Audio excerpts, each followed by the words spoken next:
Okay, there is a meeting is actually started right now. All right, guys, for you guys that do not know me, my name is Alvaro Delgado, and I am the branch manager here at Lifestyle and Pines office. We actually run a really nice shop here with Rick, Leslie, Miguel. We've been here, always here, open to help everyone. And anybody that knows me can always reach out to me. Always willing to help.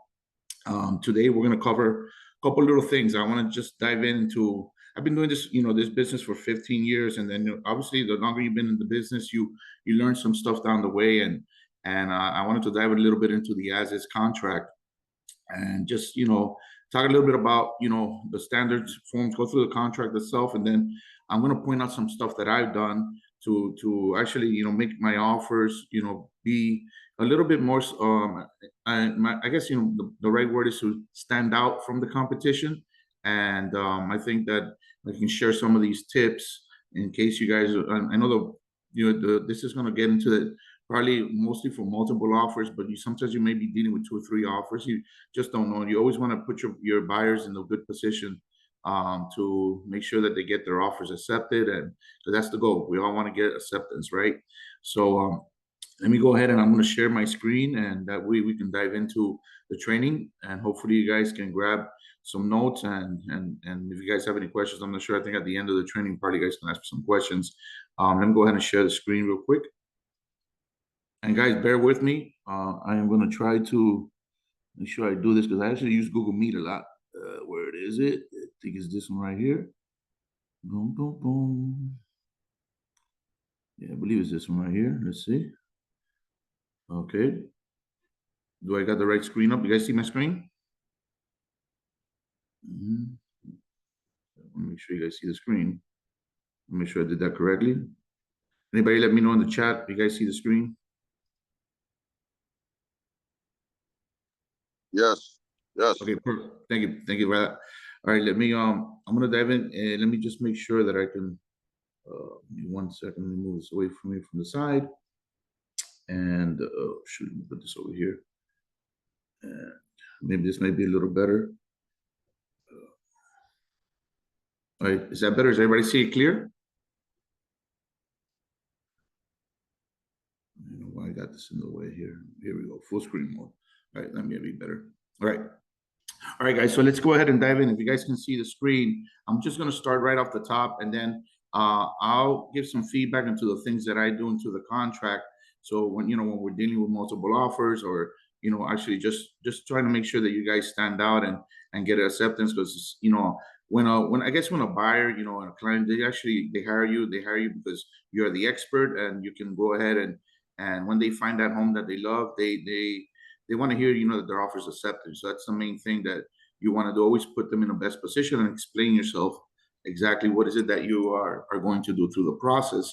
And I'll give you guys some tips about that in a minute, okay? But just straight from the top, this contract, obviously we have great resources here with Lifestyle. You guys go to LRR Cloud, and you already have a sample contract form. For you guys that do not know yet, the forms are already set up like we used to have it in the other LRR app.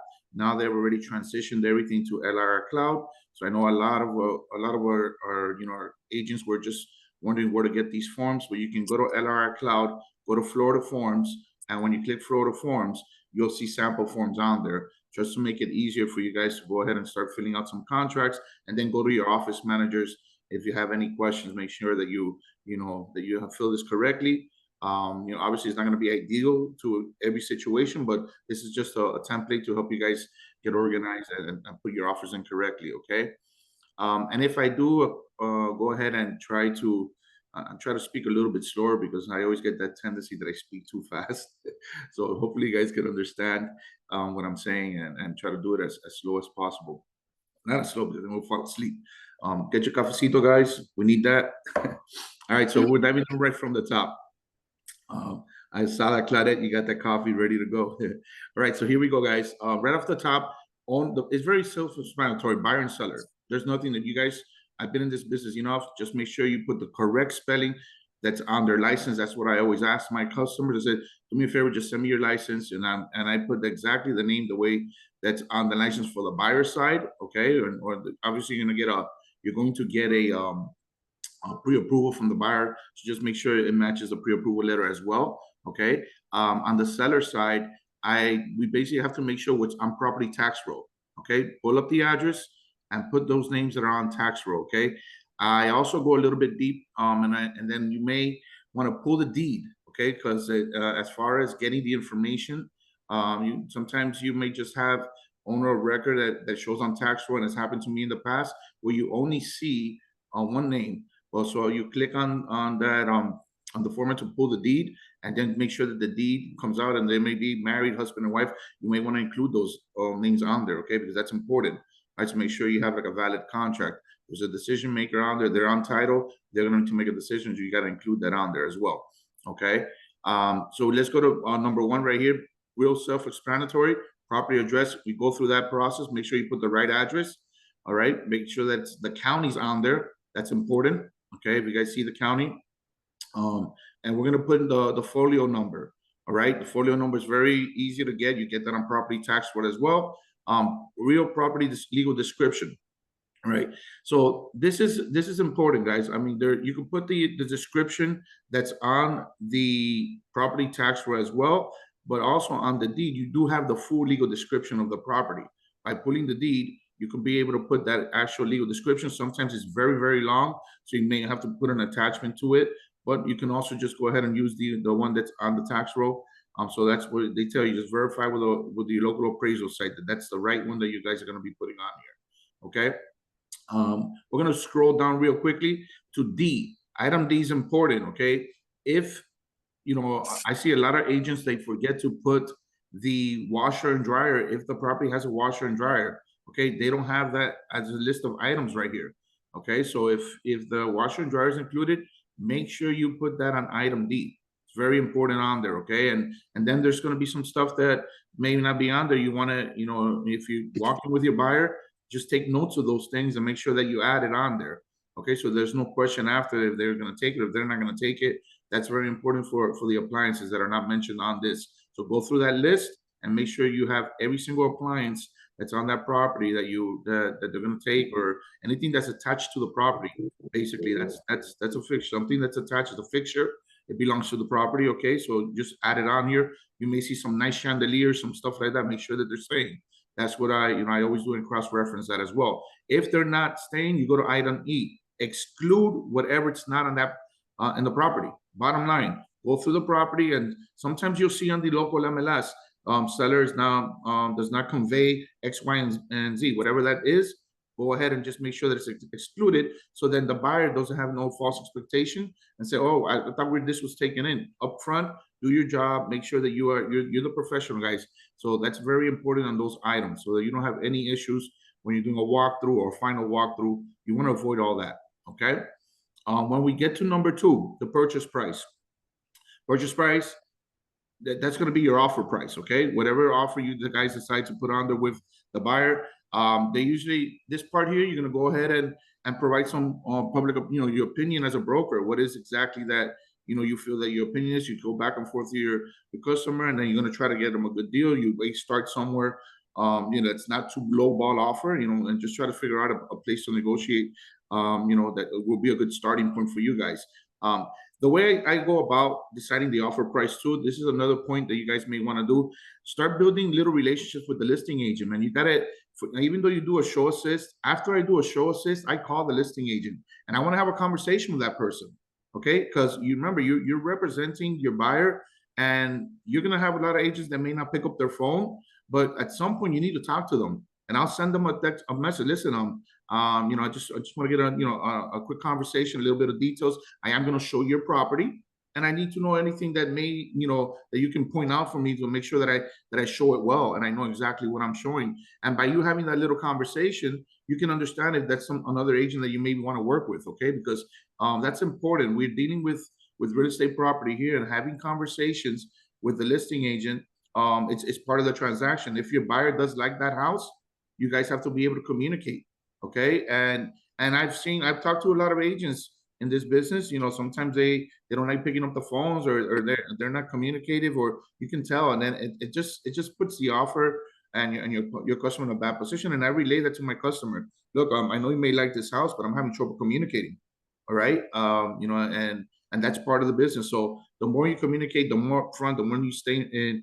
I like when agents call me, because that makes me understand that they're trying to get a deal done. And if you haven't sold the property, you want to communicate. Okay, so just try to reach out to the listing agents and have that conversation about the property and find out what's going on with the property. Okay, escrow deposit.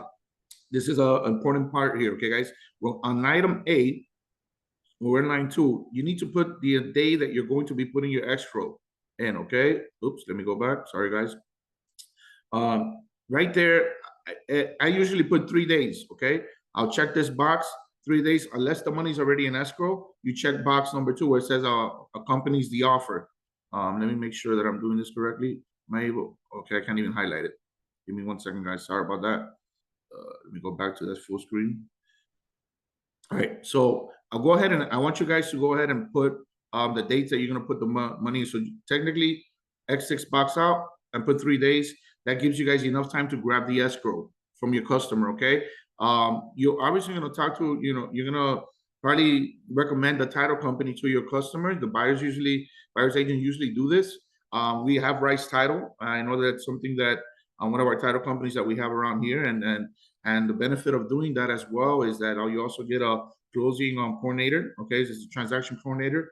They'll go ahead and help you through this process and help you fill out addendum. So reach out to Rice Title, which is part of LRR as well. You guys can get good, I guess good communication throughout the process. When you start dealing with volume, it's good to help you guys stay on track. Okay, so you just get that information right there. You put it right here, escrow agent's name, put the address, put the title, email, right, and a phone number. Make sure that that's clear, right? If you're gonna put a deposit, sometimes you may have a part where your buyer says, you know what, I'm gonna put just $5,000 down in the beginning, and then maybe after inspections, I'll put a second deposit. That's where you go to line B, and then you can probably put an additional $10,000, whatever that number is. The rule of thumb has always been like 10% of the purchase price. Not a lot of people do that. Okay, just put a fair amount of deposit around there. I technically, depending on the purchase price, sometimes I put 10, 15, sometimes I've been 20. You don't want to go ahead and put too much of a crazy number, because then it gets you, even though you're putting a strength in the game, right, by showing a strong deposit. If there is for some reason that property gets tied up because you passed your deposit date of the contract, then you have too much skin in the game, and sometimes the sellers will, for some reason, not want to let go of the if there's a dispute, not let go of the contract, and try to figure out how to get maybe tie down to that deposit. So just try to keep that number respectable. The rule of thumb is 10%, but that's sometimes a little bit too much. So try to go with a number 10, 15, 20,000, somewhere around those numbers, depending on the price point. Okay, so it doesn't become too complicated. And if there's an issue, you guys can cancel that contract and basically go on to the next property if you guys come up with some issues. Okay. Once we scroll down to item B, right? That's the second deposit. I'm sorry. Item C, that's the loan amount. All right. So you're gonna get that from the pre-approval letter. Make sure that you go ahead and grab that information that's on your pre-approval, the percentage that's basically that it's your loan to value. That's the number you're going to put there. If they're approved for 80%, you're going to basically put 80%. You can put the number in there, and it'll auto balance out, because the system will let it balance out. If it's a conventional loan, it's basically just going to finance that amount. You put that number there. All right. So a little trick that I've done here. Let's say that if I'm dealing with a multiple offer situation, this is a little tip that I've done. Sometimes I have customers says, you know what, look, even though I have sufficient funds, maybe I have 50% down, 40% down, whatever that number is, I only want to put 5% down. Let's just say they want to do that. That to some eyes, as a seller, it doesn't look like you have so much strong finances, right? So I've I've gone into the situation where if the buyer can prove that they have the funds inside, a banking account, right? But they want to close with 5% down. I've talked with the lender, and then we've actually come in with maybe 20% down, right? And we write the contract out with 20% down, just to get the offer accepted, knowing that the buyer wants to go ahead and maybe switch his down payment amount after.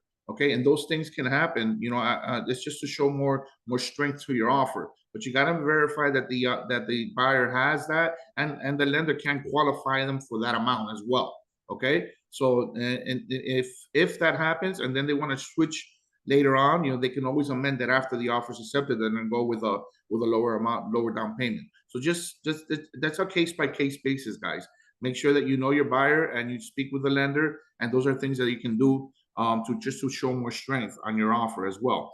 Okay, the balance amount that's on item E, it's going to be very simple, right? You got your offer price, you're going to subtract your deposit, then what you're going to do from item C is going to be the loan amount. Whatever that number is, the system automatically will do that for you. Okay, so it will balance out what is due at closing, and it's obviously going to be the difference of the loan amount and the deposit. Okay, so that's what's going to be put on that on item E. All right, now time of acceptance. Pay attention, guys, because this is important here. All right, if you're dealing with a multiple offer situation, all right, this has happened many times. Sometimes you're going to have listing agents that say, you know what, we are going to review all offers on Monday or Tuesday. Okay, but your buyer already knows that you're dealing with a multiple offer situation. And I've done some things like, you know what, if my buyer's hardcore and he can give a lot of, maybe he's a strong buyer and he's going to be a cash buyer and he wants to show that he wants his property before that date, that they want to review offers on Tuesday. He went to the open house Saturday and he wants to submit an offer. I have presented a contract from that same day, and we have gone in and we just put 24 hours. I need an answer by Sunday. I know you're going to wait till Friday, till Tuesday, but my buyer offers on the table until this date only.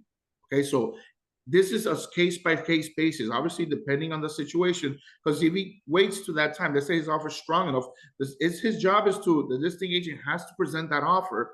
Okay, and the deadline is only 24 hours. I know we want it until Friday, but my offer's on the table for that day.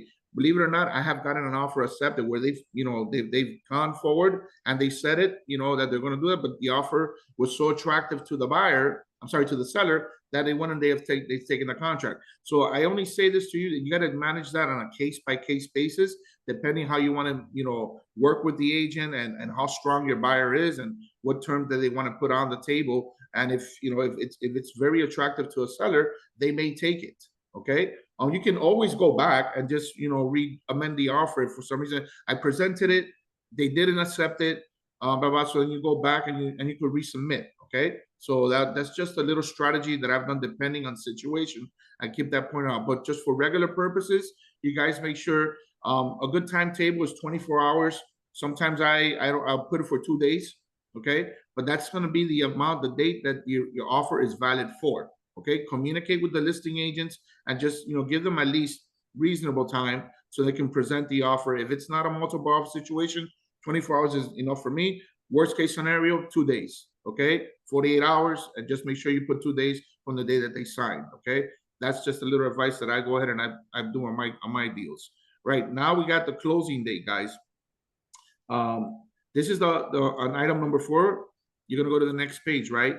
The closing date is important because that's the date. They're all on calendar days, right? I know we've been talking. Okay, it's the Saturday work, and sometimes you sign a contract on Friday, and what is the next day when the deposit is due? So all those things need to be calculated correct. Just make sure you calculate your closing days by calendar days. Okay.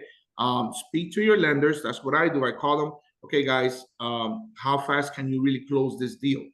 All right. And sometimes you have different lenders. I've had lenders that can close financing deals in 20 days. Okay. So depending on the strength of the offer and if you want to show that you guys are ready to go, you may want to talk to your lender and calculate that in there. And once you put that on there, though that's going to be the date that you're closing. Remember, guys, if for some reason you needed more time, you can always amend the closing date after your offer is accepted. Okay, but it's not highly recommended if if you don't have a situation that you need to prove that's something with the lender.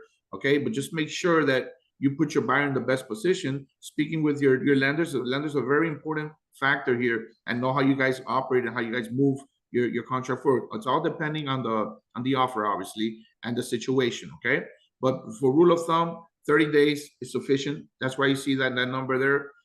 Sometimes you have lenders that do 45 days. Okay, so talk to your lender. All right, we're gonna go straight down to the financing part. I'm sorry, so number 6, right? You see where it says the occupancy property. If the property is leased, okay, you have to check item B. Very important. If the property has a tenant in it and you walk in it, make sure that you disclose, that there is, occupancy inside of the property already. So you make sure you check that number. All right. Let's go down to number 7, assignability.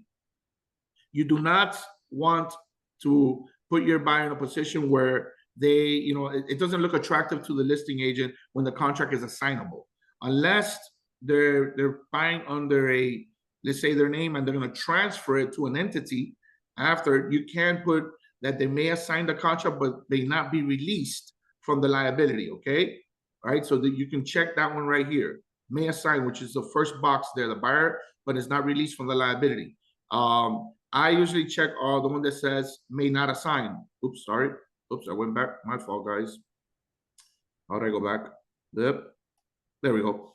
Okay, so I usually check the one that says may not assign the contract, and that's it. That it's the person buying, and we're ready to go. Okay, so it just looks more attractive, and that's what it is towards contract. But just make sure you talk to your buyers. If they want to switch it to an entity, you would select that little box right there, number 1, which is may assign, and there may be released any further liability under the contract. Sorry, box number 2, may assign but not released from any liability of the contract. Okay.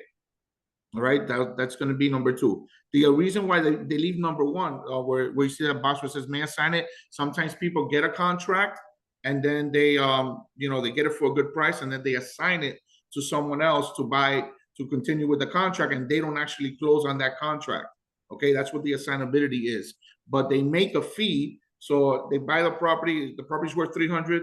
They buy the property for 200 on contract, and they sell it over to another person for 250. They just made $50,000, and the other party closes. That's what that means. All right, when you check out the first box. So either the second one or the third one. All right. Now, more for wholesale. Correct. For wholesale properties. Correct. Thank you for that. Let's talk about number 8, financing. Okay. This is the important factor here, guys, where we're going to talk about a little bit about the cash, if it's a cash deal, or what do we put as a loan approval period. Okay. If the contract is cash, there's no financing contingencies. You check box A. Everything's self-explanatory there. Okay. If the property is cash, you need to make sure that you put enough time for the inspection period.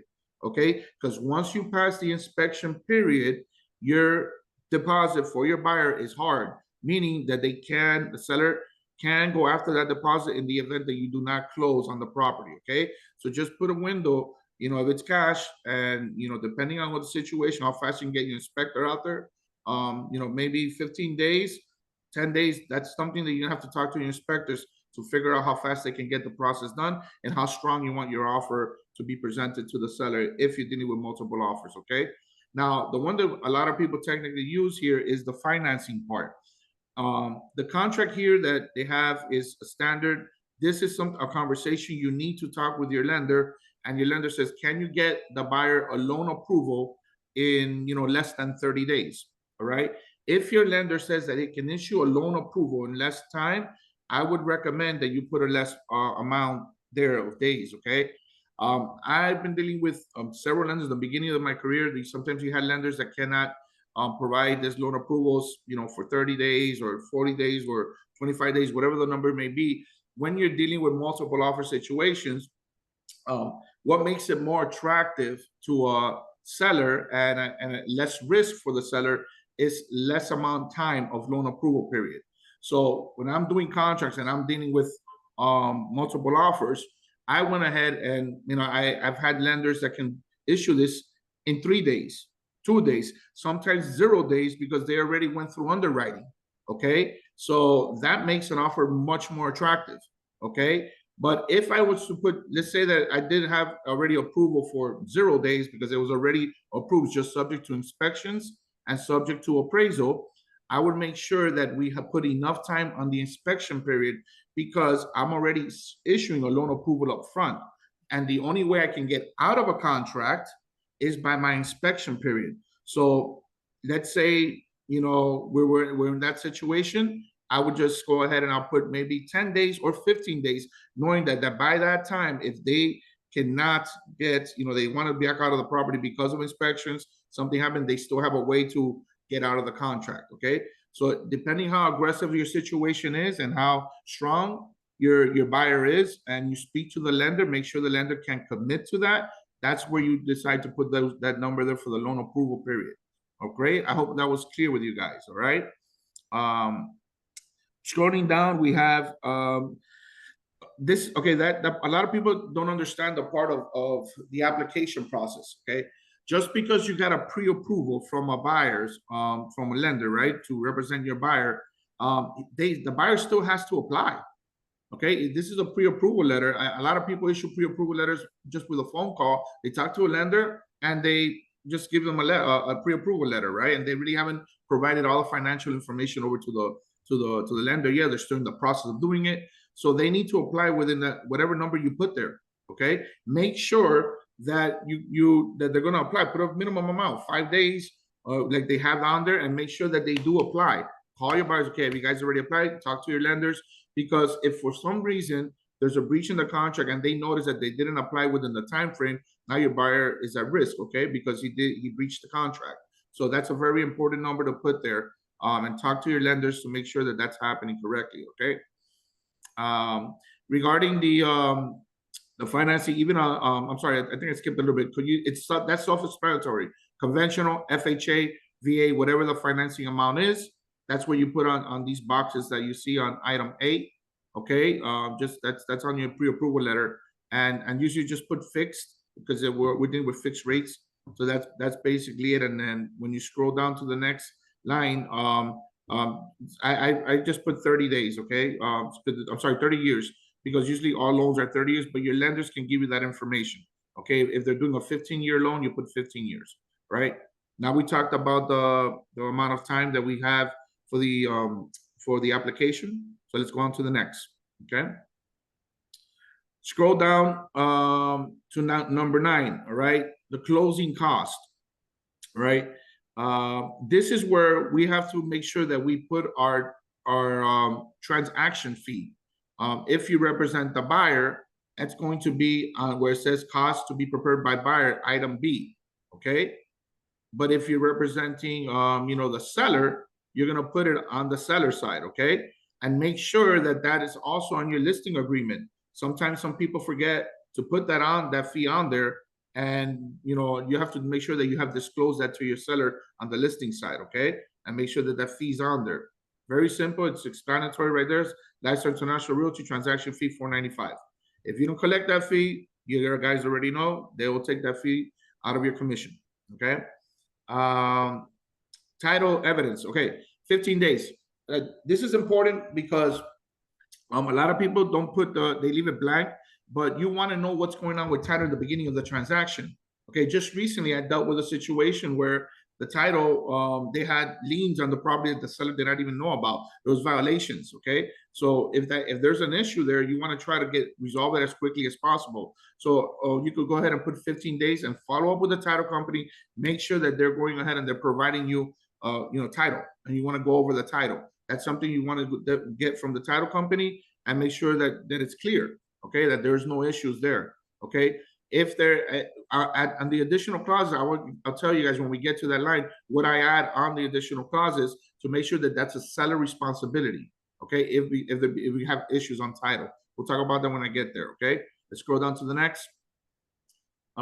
We have this part here is the main one that, you know, that I've in the beginning, I used to use buyer shall designate the closing agent and pay the owner's title policy. You know, obviously at that point, you know, I switched over to you doing the Miami-Dade provision one, because what that does, that technically has the seller, he is responsible to basically pay for the lien search, okay? And that's a $200 fee, which you see it right here, okay?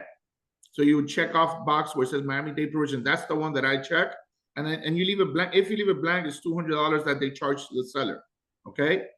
Now, the only reason why you would check box A, okay?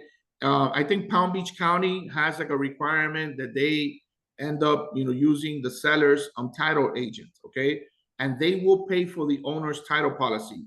Guys, the owner's title policy is not a small fee. It's based on the purchase price, okay? And the loan amount, I'm sorry.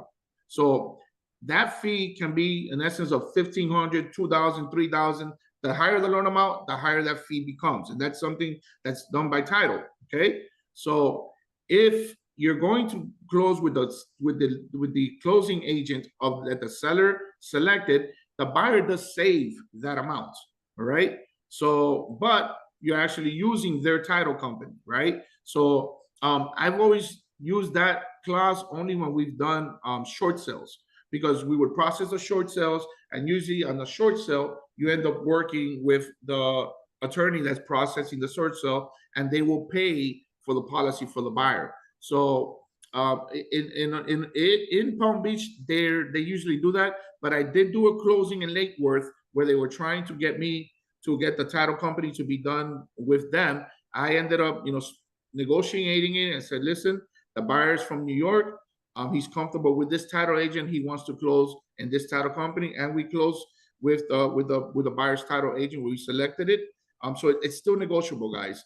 It's not like mandatory that they go ahead and close with their seller's title company. I just want my buyers to have a good experience and work with the title people that we already work with. So that's why I kept it on our end, okay? And it works that way. All right, let's scroll down to home warranty, okay? This part here, if the seller does not have any warranty, you obviously just put NA, okay? That's bottom line. If there's some type of warranty on there, I strongly encourage, you know, you may talk to your sellers to see if they want to have a home warranty system plan, and they're not expensive. If there is one, and you just make sure that it's transferable. All right, so you can select the items right here. That's very easy. What I've seen in standard and contract, a lot of properties do not provide the warranty services because they don't have it. But just ask, okay? Special assessments. All right. This is most likely like if there are special assessments on the property, seller shall pay item A, where it says right here, seller shall pay installments due prior to closing, and the buyer shall pay installments due after closing. Okay, that's very self-explanatory. If you know you're negotiating for the buyers, and right, I always select item B to make sure that they paid in full. Seller shall pay in full prior to closing. Okay, if there are special assessments. Now that's us submitting the offer. If for some reason they renegotiate it and say that no, they're only going to pay up to the amount that they have ownership, then they're going to probably strike it, and then they'll go with item A. You just got to go ahead and decide, you know, where you put your buyer in the best position. And the best part, you know, in the beginning, always try to show that you're negotiating to the best interest of your buyer. I always select item B and submit the offer, and then go from there. But just use that as your judgment and figure out, you know, if you're speaking to the listing agent, if they already have it disclosed on the MLS, then you may have to select item A, okay, and go from there. All right, so just out of curiosity on the special assessment, I'm currently dealing with someone a buyer who's looking for, you know, a townhouse or a townhome or a condo. Anyway, okay. I'm just curious as to it's my first offer that I've been working on. First offer I submitted. I didn't get it. I was number one, but I didn't get it. Anyway, so I'm curious. Could you negotiate?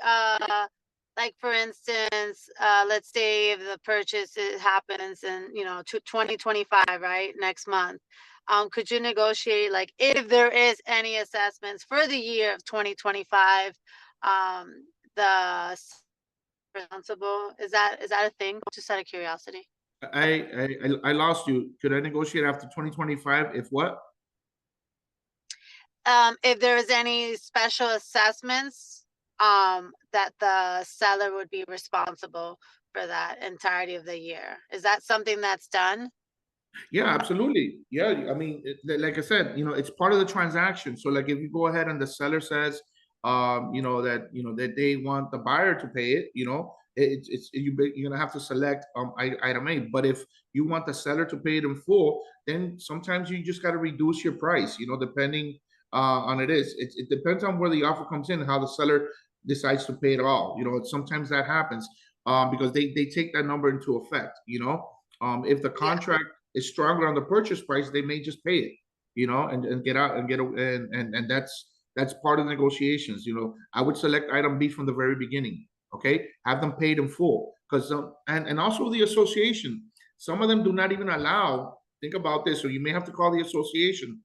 They may not allow for installments to be transferred to a buyer. Okay, so that's very important there. If they don't allow that, then there's no choice there. The seller has to pay for it. Okay, it needs to be paid before transfer of title. Okay, so if they're an installment plan, some of them have speculations where they don't even allow to that transfer. So double check, even though they say the seller's paying already an installment plan, and then they don't allow it, the listing agent should already have done that homework for you. But you'll be surprised. Sometimes you do get listing agents that don't even call the association, but do your due diligence yourself. Call them and Oh, ask, yeah. for the Oh, yeah. guidelines.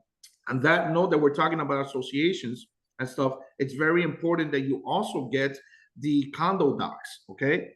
And that's Oh, and, yeah. and you want to get these items from them during the inspection period, like quick, because they have 3 days from receiving that. Even if you gave it to them after the inspection period and they have not received those condo docs, you're in a little bit of an issue there because they can get out of the contract. Okay, I'm talking honestly on the listing side. You want to, as a listing agent, that's the first thing that I send out once I have a contract. Boom, there's my condo docs. There's the bylaws. You guys have it. If you guys are going to cancel because nothing is in line for you, you do it within that time. If a listing agent does not provide that on the, let's say, after the inspection period, they still got 3 days that they can cancel that contract from receiving that.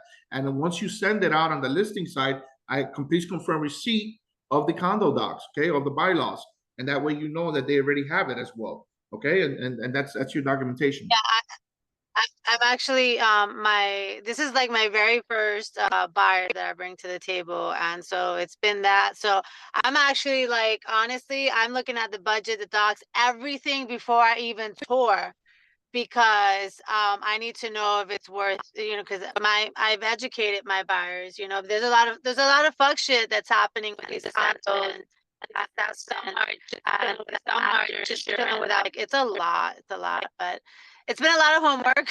Yeah, But no, but you're gonna get thank there. you for Hang in there, okay? Hang in yeah. there. If you have any questions, definitely reach out to me after training. On, obviously, it's we're all here to help. Okay, it doesn't matter if Yeah. you're not part of our office. I'm sure that you even get into our chats. You can get our numbers from there. So we'll figure out to give you a hand and make sure that he's doing the right thing. Once you get a couple of them down, it'll just be like practice. You'll be making Oh, it yeah. quickly.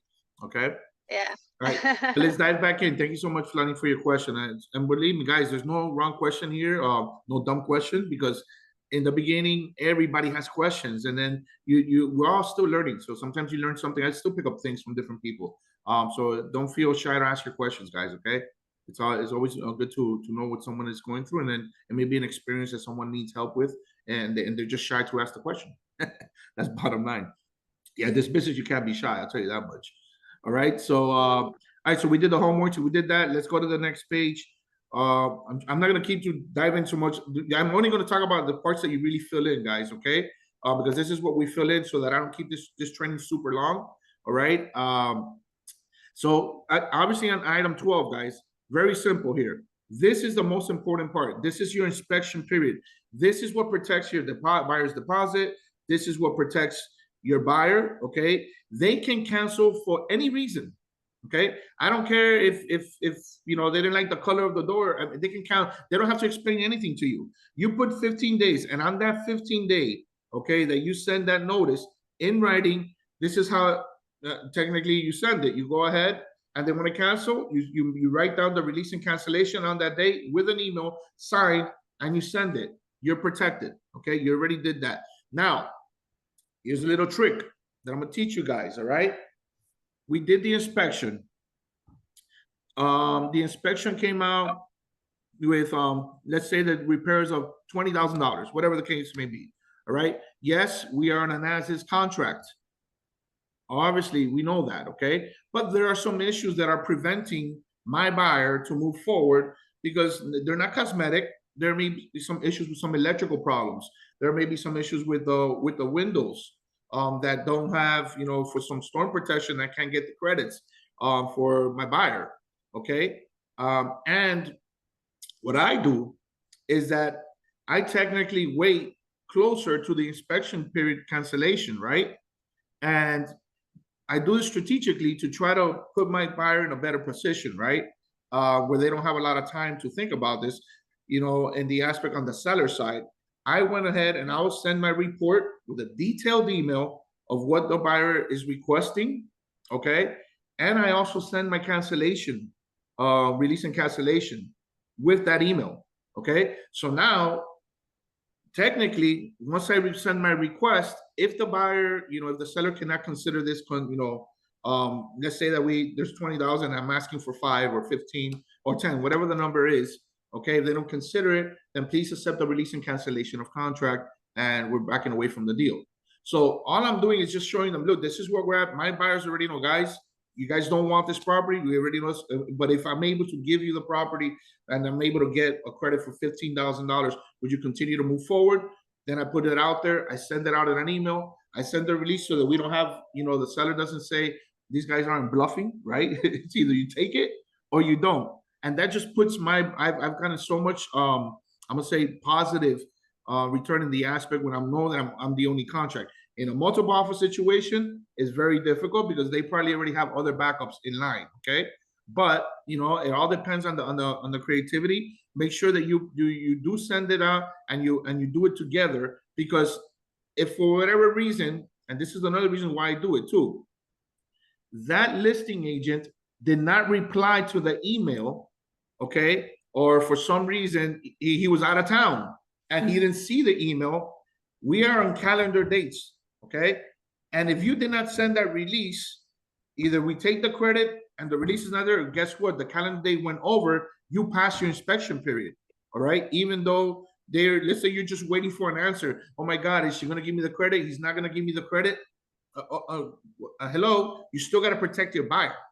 Okay, and so that's why I send that release as well, because I gave them notice. Okay, so just make sure that you position it correctly, and you're not sitting waiting for a response and your deadline already passed.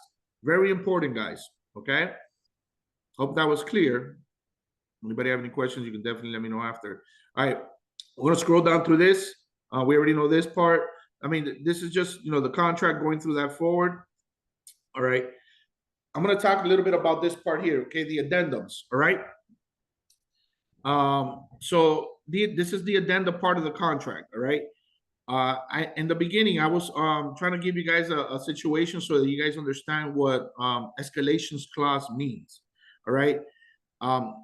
When you're dealing with multiple offers, right now, there's not I don't think there's one that says escalation clause on here. We may have to go other, right? So when you're dealing with multiple offers, what does an escalation clause do? Okay. I have 5 contracts, but one of the buyers submitted a contract with an escalation clause that the buyer is willing to pay, let's just say $1,000 above the highest offer.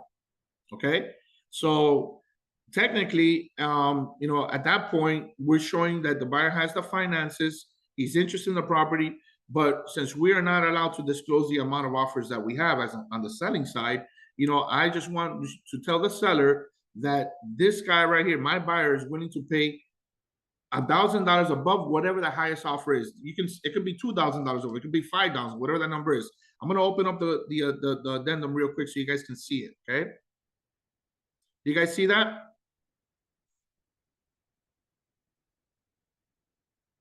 Are you guys able to see that? Yeah. Okay, perfect. Yeah, all right, so this is the escalation addendum, guys. So what do I do here? Well, we go ahead and we will obviously put the seller's name, all right? We put the buyer's name on here, right? And then we have the property address. So very self-explanatory right here, as is, okay? Now, you go ahead, I'm sorry, you go ahead, the buyer offered the seller the purchase price, right? Boom, whatever that number was that you offered. And then you click as is contract. This is done, for the as is contract. This we're presenting an as is contract, right? And then once you scroll down, it says, we're gonna be right here.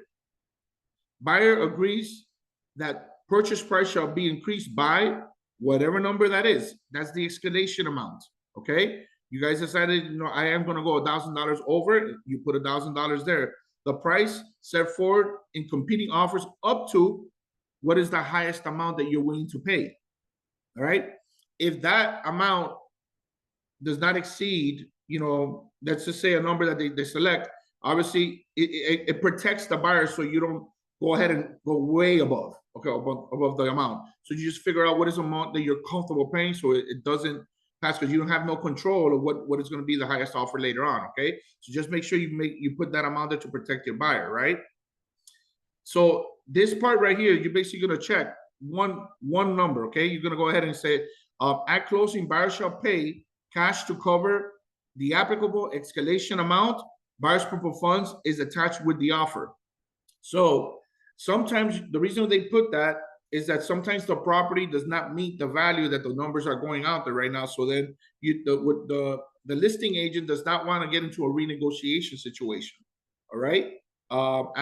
Because all you want to do is just say, listen, whether or not, the buyer, the property appraises, the buyer has the funds to pay the difference, okay? Buyer has the proof of funds. They will pay cash, okay, basically, all right?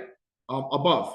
Now, if you get option B, buyers shall seek financing for applicable escalation amount.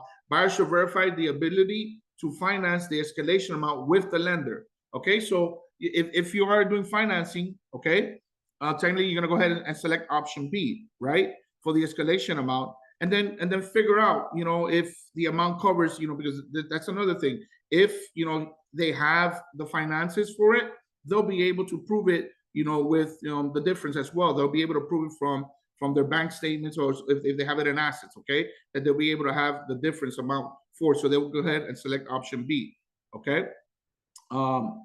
So this is just self-explanatory. The good thing about this, the seller has to provide you the contract when there is an amount that you're involved in this escalation clause, so that you can ease the buyer, right? Look, they're giving us the contract. This is the amount that shows that that's the highest offer, and that at least eases, the buyer understand that it's not somebody just trying to raise the price or anything like that, okay? So there's a requirement here. Seller shall provide a copy of the competing offer, okay? With competing offer buyer's identification retracted and at or prior to the time seller accepts or counters the buyer's offer in writing, okay? So it's very self-explanatory, just to put your buyer in a better position. If you do this, instead of just waiting, you know how they send the highest and best offer, just I've won out offers doing this, because you end up putting the escalation clause in there and just putting him in a better position. Okay, I hope that was a little bit clear. That's a good option for you guys to put your buyers in a better position when you're competing with multiple offers. All right. Let me go back to this one real quick. In 1 second, guys. Right. Let's go. We're almost done. I'm gonna try to wrap this up real quick. Did I lose this part here? Sorry, my friends. Bear with me. All right, here we go. All right, so now the other ones that I am going to talk about real quickly on the addenda that are important. One second, just so I know, because I feel like if I had done that, I might have won, since I was supposedly number one. And then they waited another weekend. Just like as a rule of thumb, or like what's a good amount to offer? It's all on your buyer. I mean, I've done it depending on the situation. I've done $1,000 because 500, it's really too small. But you're always gonna go 1,000 above every number, But make sure that there's a cap, okay, for your buyer. Okay, that's bottom line. You're not gonna pass this number, okay? And that's how you protect them, okay? Okay. So if he wants the property more, then just you're gonna have to increase it. Maybe 3,000 will make a bigger difference. It just depends on the situation and the amount. And the amount of the purchase price. Okay, so somebody won't make a decision. Like if you gotta think of a seller, right? Okay, so I'm only gonna make $1,000 more, but this one has stronger terms, right? So you may go with the stronger terms, right? So try to make sure, depending on your terms, how strong they are, where you position your buyer a little better. Then listen, even if we win it, we may not have strong terms, but maybe they'll be more willing to take it if we do it for $5,000 more. So you gotta kind of wiggle that around and figure out what's best for your buyer. Okay. And real quickly, guys, on the addenda, 1978 lead-based paints. I've seen a lot of people forget the lead-based paints disclosure. You have to disclose that, okay? All you got to do is look at the year, all right? And this part is very important. Please do not make this mistake because a lot of agents make this mistake, okay? You represent the buyer. Whose job is it to disclose the lead-based paint? The seller, okay? Seller. So what you guys need to do is submit your offer. You know that it's 1978, right? But technically, the seller has to disclose the lead-based paint. You cannot have the buyer sign the lead-based paint first, okay? Because the seller has to disclose that first. Why is the buyer signing a lead-based paint form when the seller hasn't disclosed it? It just makes sense. You send it to the contract, send the lead-based paint, the seller has to disclose that the property does not have lead-based paint, whatever, blah, blah, blah, it's on there, okay? That's an addenda, and then the buyer can sign after, okay? That is technically the rules, the way it's supposed to be done. Does people follow it? No. So I'm just telling you guys, the seller discloses, then your buyer signs, and then you guys can sign, okay? That's how that works, because if they sign it and then they didn't disclose it, you're doing it backwards, okay? So technically, just check that box off, send a disclosure. Please have the seller complete the lead-based paint disclosure and then send it back to me so that you know that they're disclosing it. All right? What can happen negatively if you have your buyer sign that without seeing that or without receiving that? Like I said, there's not a lot of it's a technical error. Legally, it's supposed to be done that way. Okay. I don't know if anybody has pursued anything like that. I don't know myself, but it's just the way it's supposed to be done because they got to disclose that first. Okay. So that's that the buyer, and think about it a negative way, if somebody gets really pissed off, right, and you have an issue with the contract, this is just coming to my head right now, right? And they didn't want to buy the property, but now they're forced because they passed the inspection period. They can go to an attorney and take the contract, and an attorney will find a way to get them out. So if they see who signed first, oh, this wasn't properly disclosed, now there's a breach, right? So all of a sudden you thought you had your buyer in. So at some point, and then you've done so much work, and he has to close because he's going to lose his deposit. The attorney reads the contract, that can be an angle to get out of the contract. So it's a buyer's agent job to prepare this addendum, correct? All right. Yeah, you submit it with your contract, but sure. They have to sign it first. That's bottom line. The seller has to disclose it. Okay. Thank you. I have a question about the inspection. Yes. So inspection is part of the inspection period time. We have to do the inspection, correct? So inspection report comes. Is our duty to break down with the client on all inspection results, like a report? Yes, absolutely. Through that inspection period, once you get the report, okay, you need to go over that with your buyer. Okay, is that what you're asking? That is you doing? Yes, okay. Absolutely. You go through that with your buyer, and guys, inspection companies there's so many out there. Build relationships with good companies. I think we have one. A lot of people use the MII inspections that's with LRR, but just build a good relationship with the communication that you get, because I've seen a lot of deals that fall apart through inspections. Okay, and you just want someone that can communicate with your buyer. Even though there's issues, you're going to find issues on every house. So when some of the companies that I've worked with, they explain it at the property, because sometimes these buyers get these reports and they don't know exactly what to do. It's not that it's completely, I can tell you this, when you say it's your duty, me personally, yes, I go through the report. If I find some issues, I say, look, this is not going on, but it's their duty as a buyer to understand as well, this is what's going on with the property. Do they want to move forward or not? I've seen reports when I'm on the listing side, when they're asking for ridiculous amount of credits, okay? And that's all depending on, on the But is it our situation. duty to explain the report? Is it our duty, or it's just good for our clients to explain this? Well, okay, as far as duty, you don't have, technically you represent the buyer, so they're not going to understand this report, completely. You've seen a lot of reports on here. You're going to go through that process and explain to them, this is what I see, that's cosmetic issues. This is what I see that is going to affect the property, right? As far as, maybe roofs, insurance. The 4-point is very important. If you see that you do not have a credit, like technically for windstorm, right? Because of some reason those are things that you need to explain to them, right? Because you're the expert, but right? I understand this, but my question is, this is like an inspector's duty to explain to their clients, or it's an agent's duty? I wanted to know exactly. Well, it is the duty of the inspection company to explain what's on that report. Okay. Since they send the report, they have to explain everything, right? Yeah, no. Okay, look, I don't want to say that they're gonna call them and explain all the stuff. It is your duty to go forward and explain it yourself. You personally, as an agent, you have to, if there's credits on there, I go through all my reports. Me personally, that's what I do. Some people do it differently. There's companies out there that may explain something that they don't understand. But if my buyer comes to me and asks me and I don't understand it, I will call the inspector. Yeah, but if they don't ask you, it's not my, they receive the report, they see the report, and they don't have any questions, or they requested something. For example, I had a closing.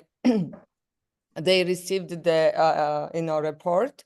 They requested to change the roof. We changed the roof, everything they requested, and then they find out when they start living, the floor was not good. And I wanted to know exactly. Yeah. In this case. See, now you have an issue. That's different, right? So if they find out after, that's why the inspection company has insurance. Okay. Technically it's on the report. Okay. And the inspector did not, remember, they're gonna do a 4-point inspection, and if they miss something, they have to go back to the inspection company, and then they can sue the company for whatever reason that's on there. Okay. It's mostly when I send them there and I see issues, if the buyer, like I said, they read it through and they want a credit, that's when I break things down as well. Okay. I try to figure out, okay, this is now, we probably get a credit for this, we may not get a credit for that, and go about it that way. Okay.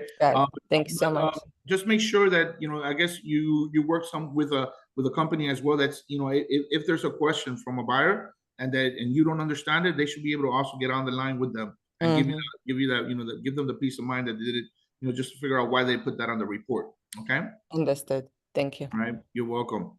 All right. So we're almost wrapped up here, guys. Let me go right back to this. I want to make this as quickly as possible. We've been on here for a while. Oh, where am I going? Full screen. Boom. All right. All right. So we did that addendum real quickly. And the homeowners association addendum is B. Guys, this one right here as well is important. If you work in association, we talked about that. You have to select B if the property is an association, all right, and make sure that that's fully disclosed. Okay, you have to put the amount that the association, sometimes verify whatever the amount is that they have on the MLS.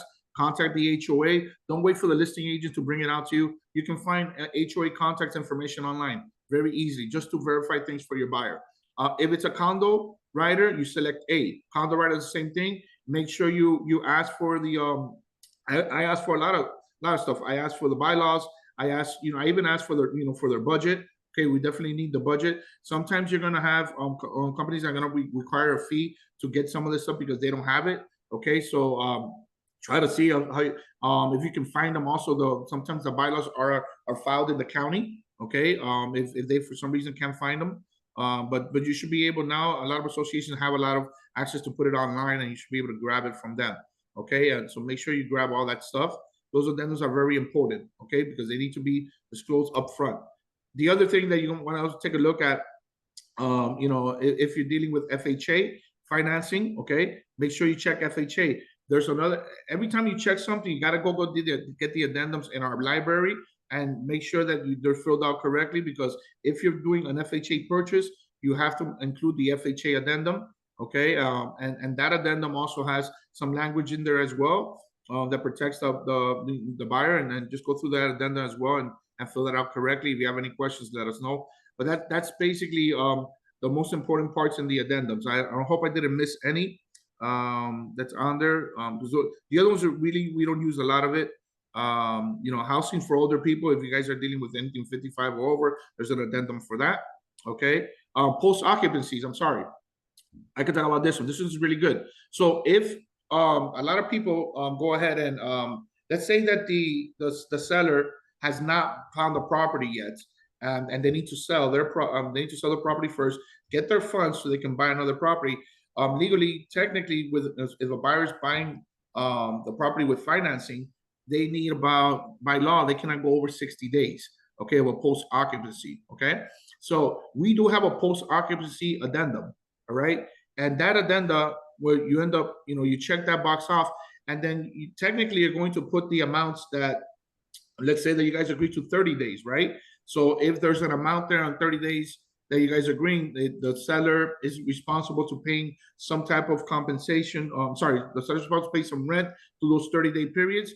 Or they're also going to be able to hold back some money from the escrow so that you can protect your buyer, okay? Because we're going to do a walkthrough after they move out of the property, okay? So the title company is they're going to actually help you fill out a lease, okay? Some title companies do it, some title companies don't, but they will prepare a lease for that time. Because remember, we can only prepare leases for 1 year, right? That are on the contract. So the title company will go ahead and help you guys prepare that. And then what I do is I send an email to the title company, guys, on the post occupancy, these are the terms. Get me the lease drafted, whatever it is, so they can present it to them at closing.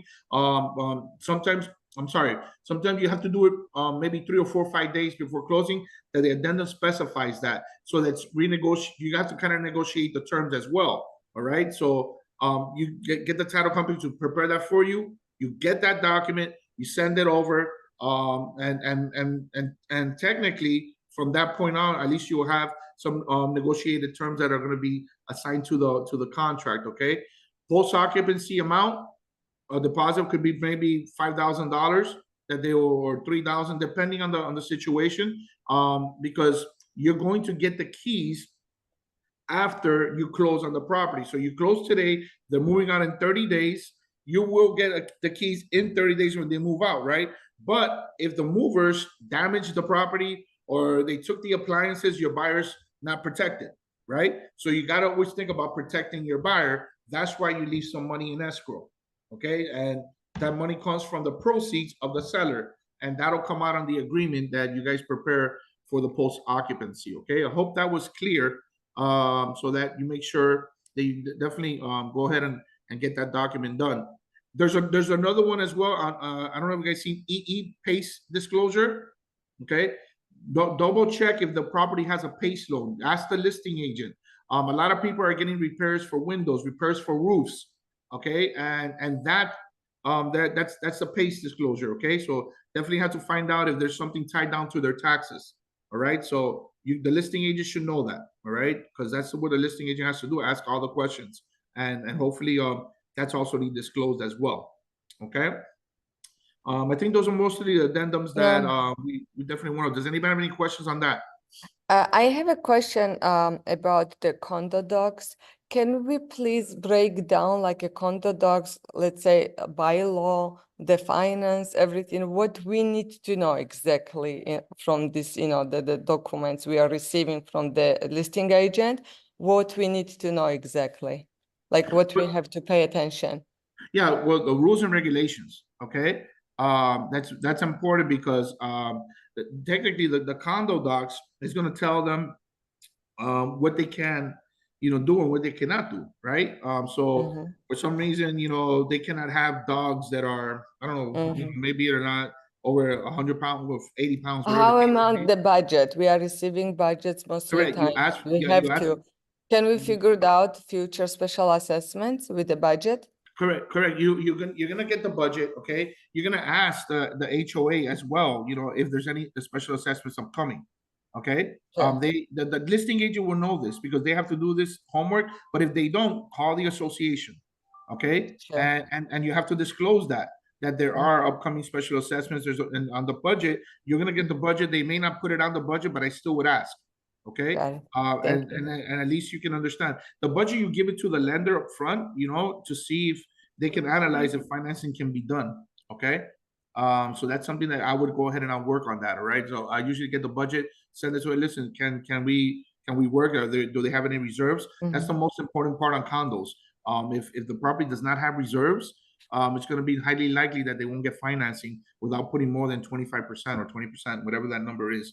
So you have to make sure that there are reserves on there, and if they're not, And then you can kinda- there's a formula to it. I can't remember right now, right? But it's like you get the total amount, and then it's like that's allocated for, I want to say, the assessments, and then like a certain percentage is what they're supposed to have and the amount. Like, the thing is that I'm personally dealing with that, so there are some agents that are knowledgeable, but even the ones that are, they just tell you, they attach it to the MLS listing, Correct. and you look through it through there, and then you have to figure it out. You have to know how to read it.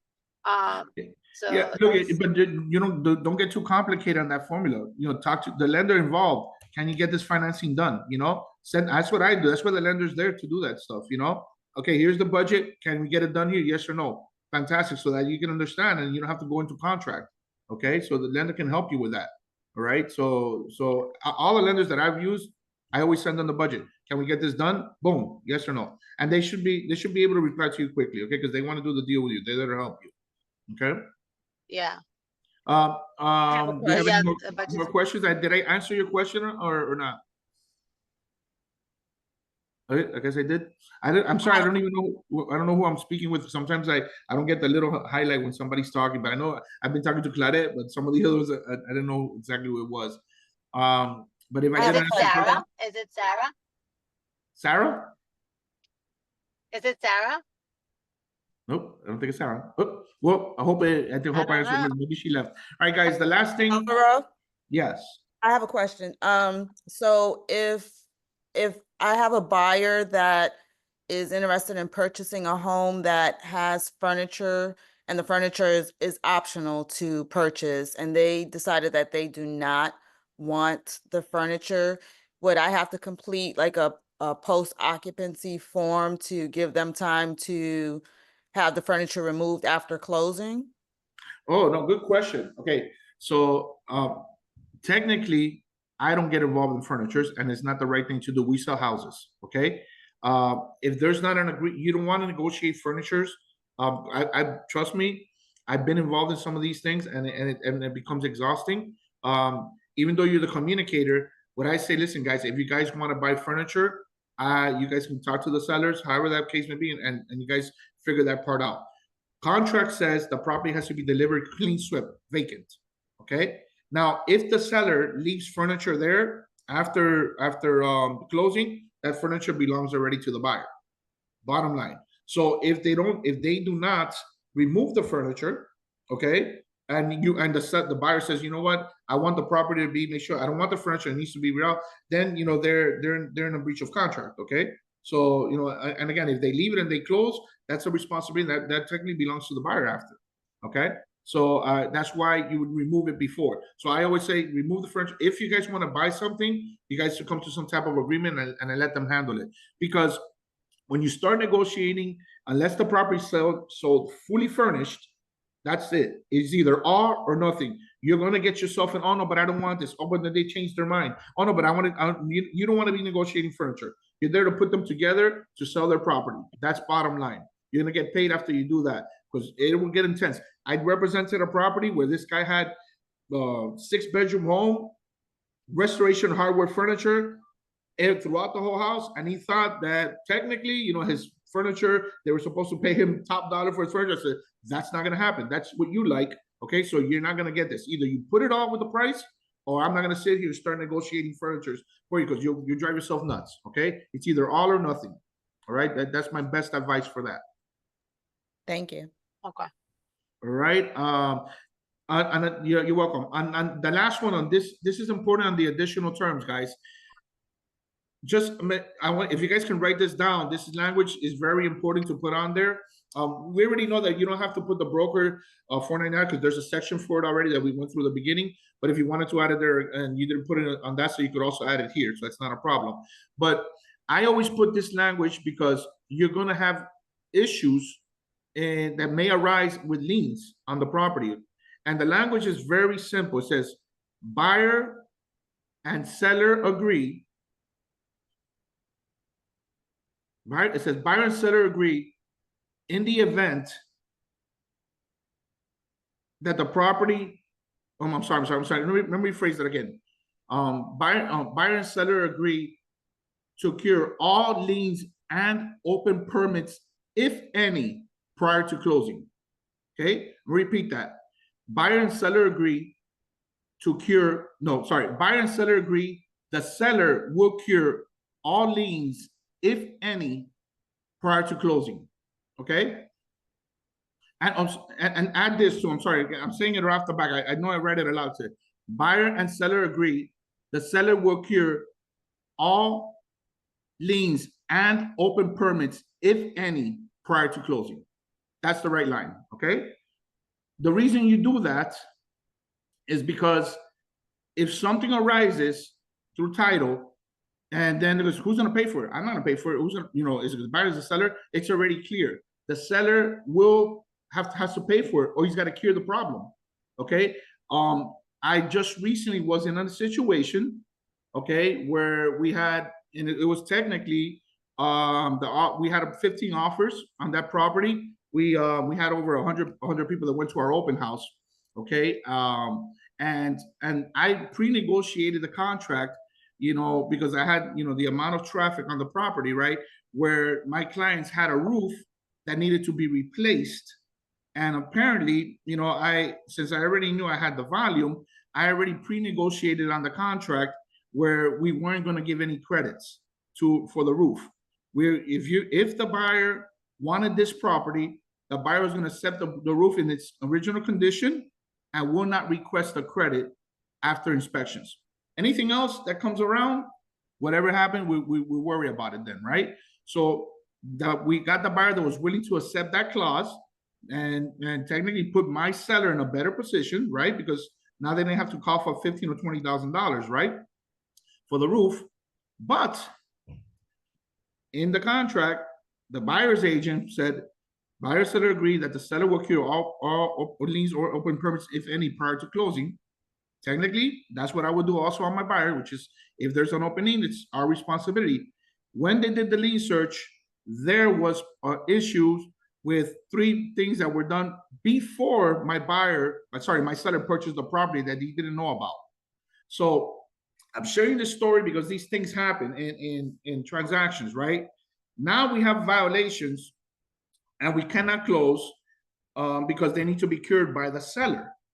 So what did I do to try to avoid this whole mess and end up technically delaying the closing? Because by the time you get the city involved and you go back over there, you're going to be probably tied down for another 3 or 4 months. When they come back, re-inspect the property, whatever the case may be, guys. So how can you have to think as a realtor, you're the professional here. You're trying to make sure that you can at least somehow get to closing. So you got to renegotiate this, right? And my sellers already had to go to, I think they went to Ohio, if I'm not mistaken. They had to move out, and they already had these things planned. And technically, when he bought the property, it looks like sometimes when they go and request a lien search, the city went there after. They gave him clear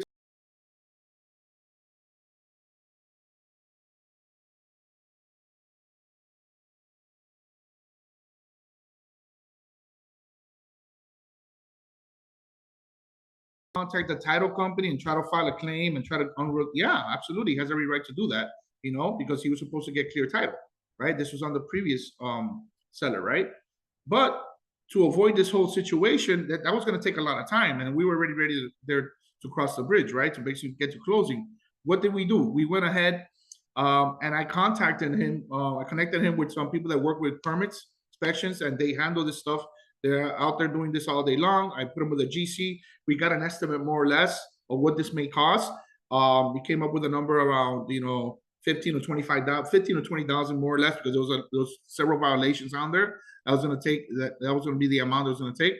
So we, in good faith, said, you know what, we will go to closing. The seller's going to offer you $15,000, okay, towards your closing costs, which will help you guys either, offset this whole situation and see if they're willing to close, okay? And then the buyer is going to have to sign a hold harmless, which relieves any obligations from the seller, okay? Any liabilities.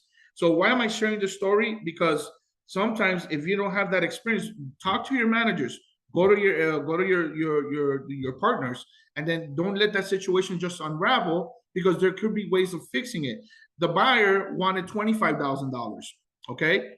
And then I went to my seller and I said, listen, this is all going to go away. I know you guys didn't want to give a credit for the roof, but the buyer wants $25,000 and he'll cross the finish line. All right. My seller agreed to the $25,000, but then he technically had to go to his spouse to figure out if that was going to be okay. She wasn't too happy about it, but at that point, my sellers were in a bad position, because technically they didn't know about it, but they still, wanted to cross the finish line. So they were with their backs a little bit against the wall. I went back and I communicated, once they were willing to do the $25,000, I went back and I communicated, listen, in good faith, I spoke to them. They're willing to go forward. They just, we already offered you $15,000. They will do an additional $5,000. Let's cross this finish line. Okay. This is technically something that they're doing this in good faith to avoid them having to go back and forth, and then this closing to delay. Present that to the actual buyer and see what they say. Boom. They went back over there. The buyer agreed. So now the call that I'm doing to my seller, guys, I just want to tell you something. I just got off the phone with with the buyer's agent, and I just saved you an additional $5,000. So boom, you got to put your seller in a better position, right? To try to see. It's a negotiation, guys, right? So they were so happy. They ended up crediting $20,000 where they were originally going to pay $20,000 for the roof, right? So it kind of balanced out, and they got out of that situation and everybody closed. So you're going to have situations that you're going to come up with liens and stuff like that. If you don't have the experience to handle it, contact your managers, run it by them. Contact any of the partners. We'll be willing to share information to try to make sure that the deal closes.